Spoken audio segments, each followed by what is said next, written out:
Before we get into what text language is, let's take a look into its history. SMS, or Short Message Service, was first used in December 3rd, 1992. Although the initial growth of messaging service seemed sluggish, its popularity began growing exponentially. A study done in 2010 showed that 6.1 trillion SMS text messages were exchanged, which equates to about 193,000 messages per second. Also, reports have stated that 97% of smartphone users utilize SMS at least once a day. Text messaging is the act of sending messages through an electronic medium. These messages are usually sent through a mobile device over a network.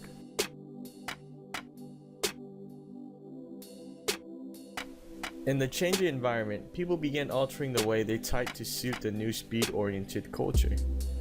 Since then, a countless number of acronyms, compressed words, and other trends have been created. In fact, there have been so many different variations of words and phrases that the meanings of some old abbreviations evolved into serving a totally different purpose. For an example, the popular acronym LOL does not have the same meaning of laughing out loud like it did before. Some people would still use it in situations where they wouldn't be laughing at all. It has evolved into a similar meaning as saying yo or hey that provides a casual undertone to the message. Many words such as LOL establish textual nuances that reveal the context and complexity of a conversation. Many people firmly believe that texting is hindering people's literacy skills. Contrary to popular belief, text language is not deteriorating literacy. In fact, text language is heavily contributing to the aspects of literacy. Let's compare two electronically mediated conversations, one with a professor and another with a friend. As we can see, this conversation is considered to be written language for several reasons. The email is written as a formal letter to be sent to someone else. Line breaks, greetings, bodies, and closings are present in this email. And also, there are no attempts in shortening words or phrases, such as abbreviations or misspellings. On the other hand, a conversation with a friend is formatted in a completely different way.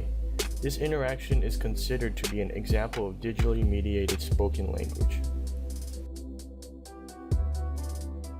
Unlike the previous conversation, there is no formal undertone within the messages. Sophisticated letter components are nowhere to be found. Slang, shortened words, and abbreviations can be found all throughout the messages. Examples of this is you, through, please, LOL, conversation. And lastly, spoken language has a minimal use of punctuation, capitalization, or grammar structuring. This example highlights how we are casually writing in a similar way we tend to speak through the text language. This leads to our main point that text language is illiteracy. Another important component of text language is the hashtag. Hashtags are fairly recent, and it's a phenomenon that allows messages with related themes to be tied together so it's easier to find. If we click on the hashtag NBA playoffs, we come across various tweets, pictures, and videos that are related to the NBA playoffs. Hashtags have become a way to quickly search online content that is associated with the keyword. Text language isn't only limited to the messaging app. It can also be used on various social media like Twitter, Facebook, and etc. Lastly, there is also an option to enable autocorrect while texting. If a word is typed with obvious typos, the software of this device can run through an algorithm and correct the mistake by replacing the typo with an accurately spelled word. This allows for users to access desired words faster and accumulate thoughts into sentences at a quicker pace without having to worry about the consequences of going back and fixing a mistake.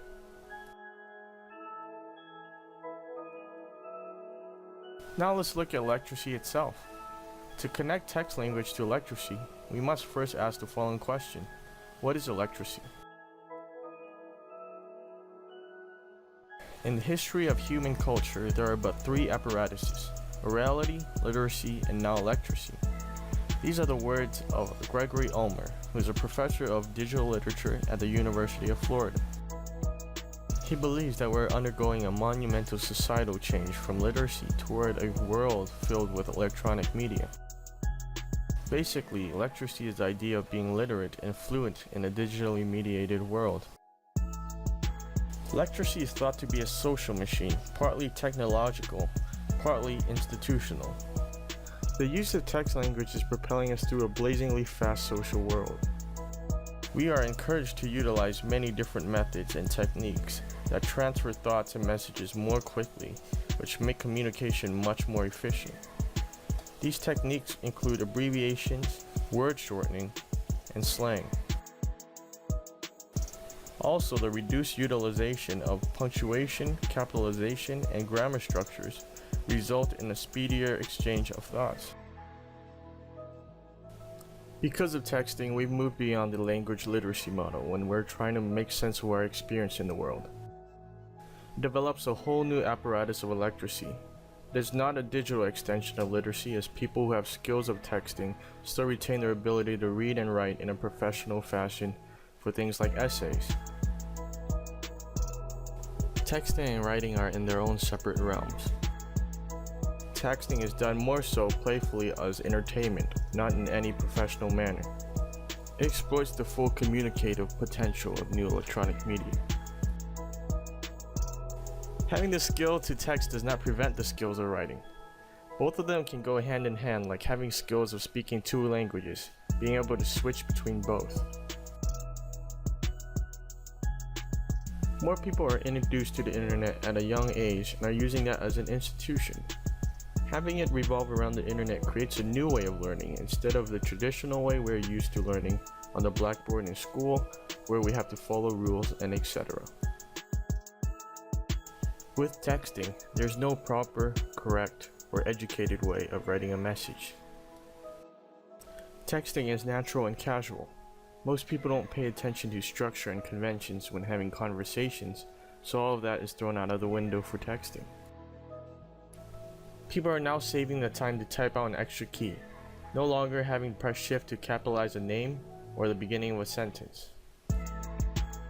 It is an important criteria for people to make their message as short as they can, so they can save their time and the receiver's time, as it is a more convenient process overall. Language is constantly changing the way people naturally speak, write, and communicate. Texting continues the evolution of the changing language. As society progresses, language evolves with the youth as they can reflect their creativity and personality with it. The style of texting is constantly changing, since everyone has a way of typing their own certain phrase or word.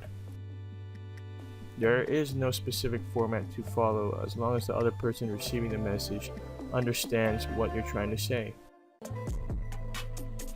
Texting facilitates a new form of communication by writing how we actually speak. When people write papers for school, they usually write very sophisticated, and it's not how they usually talk in person. Let's take a look at a TED Talk in February 2013 by John McWhorter, as he highlights this very example. The whole engagement lasted above 12 hours till the gradual retreat of the Persians was changed into a disorderly flight, of which the shameful example is given by the principal leaders and the Serenus himself. That's beautiful, but let's face it, nobody talks that way. Or at least they shouldn't if they're interested in reproducing. So in conclusion, SMS and texting has opened up a new platform in which anyone can express what comes to mind with efficiency and ease. It should be considered a linguistic miracle because it is a new communication system that is available to use alongside original literacy skills. Young people are the inventors of new language in each respective era, and I can't wait to see what's in store for the new form of language in the future. And that's all for this topic. Thank you for watching.